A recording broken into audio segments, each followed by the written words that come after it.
June నెల 5వ తారీఖు పునీత బోనిఫస్ గారి పండుగ.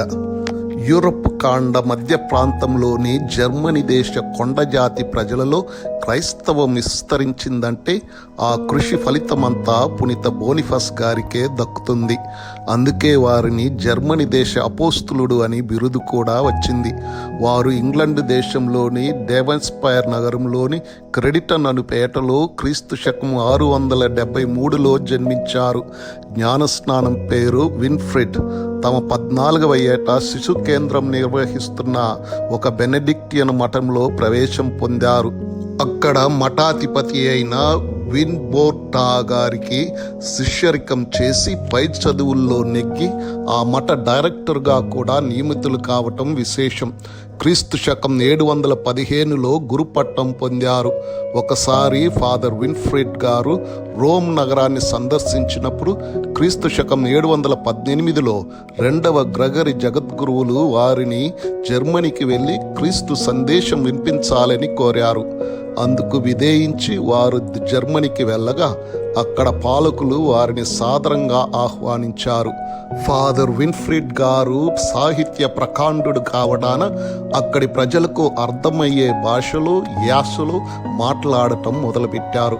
క్రీస్తు శకం 722లో 2వ గ్రెగరీ జగద్గురువులు ఫాదర్ విన్ఫ్రిడ్ గారిని జర్మనీకంతటికి పీఠాధిపతిగా అభిషేకించి క్రొత్త పీఠాలు నెలకొల్పటం, వాటికి బిషప్లను ఏర్పరచడానికి పూర్తి హక్కులు ప్రసాదించారు. ఆ సమయంలోనే ఫాదర్ విన్ఫ్రిడ్ గారు తమ పేరును లాటిన్ అర్థంలో బిషప్ బోనిఫాస్గా మార్చుకున్నారు. జర్మనీ, ఫ్రాన్స్ దేశాలలో బోనిఫాస్ గారు పీఠాల్ని మఠాల్ని సంస్కరించి చైతన్యవంతంగా చేశారు. ఫ్రాన్స్ రాజ్య పాలకుల్ని క్రైస్తవంలోకి వచ్చేలా చేశారు. ఇలా జర్మనీ పౌలుగా పేరుగాంచారు. క్రీస్తు శకం 754లో జూన్ 5న పెంతకోస్తు పండుగ రోజున గ్రీన్లాండ్లోని దుఃఖం పట్టణంలో ఒక డేరాలో కొందరు విశ్వాసులకు భద్రమైన అభ్యంగమునకు తయారు చేయుచుండగా అవిశ్వాసుల గుంపు దాడి చేసి డేరాకు నిప్పు పెట్టింది.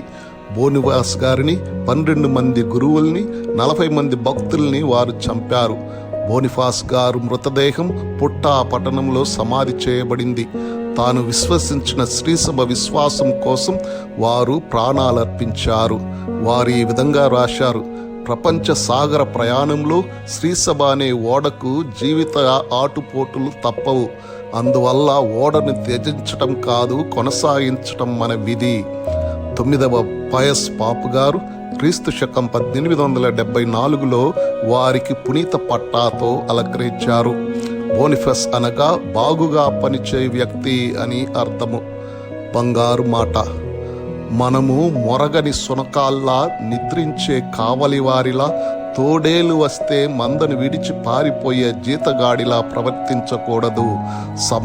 సమయాల్లో కూడా మెలకువతో, చురుకుతనంతో ప్రవర్తించాలి.